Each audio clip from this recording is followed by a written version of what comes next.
I went inside the at-home store the other day looking for some gold utensils. Couldn't find any, but I ran across these silver acrylic ones that were really nice.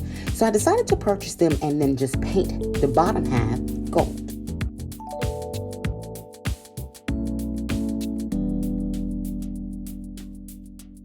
Once I allowed it to dry, I used this decorative tape that I had gotten from Micheals a while back, and I decided to add it between where the gold and the silver met to give it a little bit of a decorative detail. And I love the result. So guys, next time you go into the store, make sure you get those creative juices flowing, because you just might be able to create what you're looking for if what you're looking for is not available.